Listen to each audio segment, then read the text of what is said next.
Hi everyone, in today's video I will show you how to install Git on Linux.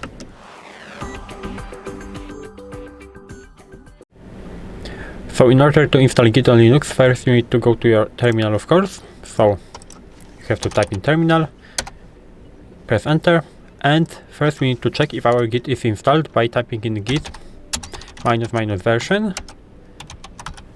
And as you can see, for me Git was installed by default, so for you it should also be, but if it's not, you can install it by typing in one simple command, and it is sudo apt install git -y. You have to press enter, type in your password, and for me nothing happened, but if you don't have it installed, the installation process would be started. And it's all in this video. If you found it helpful, please leave a like, subscribe to the channel, and I hope to see you in the next one.